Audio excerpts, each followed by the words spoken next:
मंडळी नमस्कार.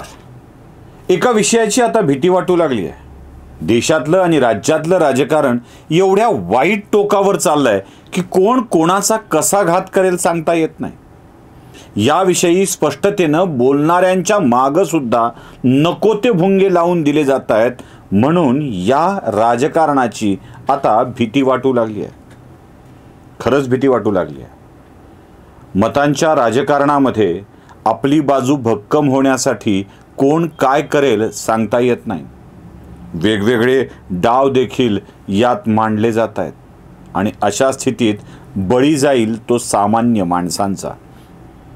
हे डाव कसे आखले जातात, कसे केले जातात याची अनेक उदाहरणं आपल्याकडे आहेत. म्हणूनच आता भीती वाटते, ज्या दिवशी राम मंदिर आकाराला येईल, प्रभू श्रीरामचंद्रांची प्राणप्रतिष्ठा ज्या दिवशी अयोध्येच्या मंदिरात होईल, त्या दिवशी काहीतरी घातपात घडवून आणण्याचा प्रयत्न होतो आहे का? मी दावा यासाठी करतोय की याआधीही अशी भीती वाटली होती. ती भीती मी व्यक्त केली होती आणि त्यानंतर काहीच दिवसामध्ये त्यातलं सत्य समोर आलं होतं. आठवतंय, शरद पवारांनी पिंपरी चिंचवडमध्ये प्रेस कॉन्फरन्स घेतली होती आणि आम्ही या देशाचा एक पंतप्रधान पंजाब नावाच्या संवेदनशील राज्याला छेडल्यामुळं गमावलं आहे आणि नरेंद्र मोदी यांच्या विषयात देखील मला भीती वाटतेय असं शरद पवार बोलले होते. आणि त्यानंतर काहीच दिवसामध्ये प्रधानमंत्री नरेंद्र मोदी यांना घेराव घालून पंजाबमध्येच त्यांच्यावर हल्ला करण्याचा कट रचला होता, चन्नी मुख्यमंत्री असताना. अर्थात याबाबतचे व्हिडिओ करून झाले आहेत, त्यामुळं मला यातलं वेगळेपण सांगायचं नाही आहे. पण शरद पवारांचे पिंपरी चिंचवडमधलं ते वाक्य आणि त्यानंतर झालेला मोदींच्या वरचा हल्ला किंवा हल्ल्याचा प्रयत्न आपल्या सगळ्यांना चांगला ठाऊक आहे. ज्या ज्या वेळी असे दावे केले जातील त्यानंतर काहीतरी घडतं, हे फार भयंकर आहे. असंच महाराष्ट्रामध्ये देखील केलं गेलं आहे. असंच झालंय. महाराष्ट्रात सुद्धा 1 जानेवारीला काय घडलं होतं हे आपण सगळ्या जगानं बघितलेलं आहे. कोरेगाव आणि पुणे या दरम्यान वडू आणि कोरेगाव या परिसरात काय घडलं होतं हे सगळ्या महाराष्ट्रानं बघितलेलं आहे. याबाबतच्याही अशाच दावे केले गेले होते आणि ते खरं घडलंय. आता मी तुम्हाला दावे ऐकवणार आहे. सगळ्यात पहिल्यांदा संजय राऊतांचा एक दावा तुम्हाला मी ऐकवतोय, तो ऐका. 2024 साठी कोणताही अजेंडा नाही, कोणताही कार्यक्रम नाही. 2014 साली त्यांनी लोकांना फसवलं. 2019 साली त्या फसवणुकीचा वाढदिवस साजरा केला 5 वर्षांनी. त्यातून मतं मिळवली. सर्जिकल स्ट्राईकचं नाटक केलं.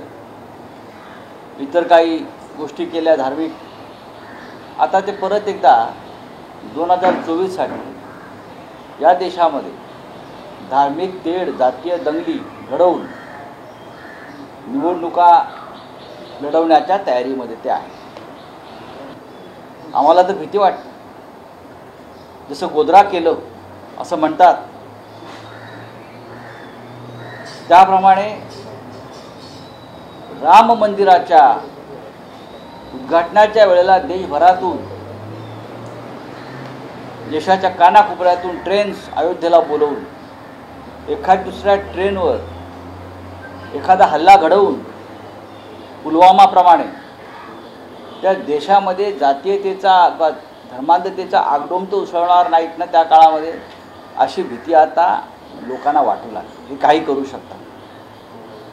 जर पुलवामा घडवलं जाऊ शकतं असं म्हणतात, गोधरा घडवलं गेलं आहे असं म्हटलं जात आहे, तर अशा प्रकारचं एक अवरीकृत निवडणुका जिंकण्यासाठी 2024च्या हे करू शकतात, अशी भीती या देशाच्या अनेक प्रमुख राजकीय पक्षांना वाटते. ऐकलात? संजय राऊतांना गांभीर्यानं घेऊन अशी भीती वाटावी अशी स्थिती काही नाही आहे. म्हणजे संजय राऊत महाराष्ट्रात काही करू शकत असतील काही भागात, ते देशात करू शकतील अशी स्थिती नसेल. त्यामुळे तुम्ही मला म्हणाल की संजय राऊतांना एवढं गांभीर्यानं घेऊन भीती व्यक्त करण्याचं कारण नाही आहे. पण संजय राऊत ही भाषा स्वतःची वापरत नाही आहेत. हे जे काही अंदाज व्यक्त करतायत ते स्वतःचे करत नाही आहेत, ते री ओढतायत. आणि ते कोणाची री ओढतायत? ते त्यांचे पक्षप्रमुख उद्धव ठाकरे यांची री ओढतायत. उद्धव ठाकरेंनी देखील राम मंदिराच्या पार्श्वभूमीवर हीच भीती जाहीर सभेत व्यक्त केली आहे. तीही ऐकून घ्या.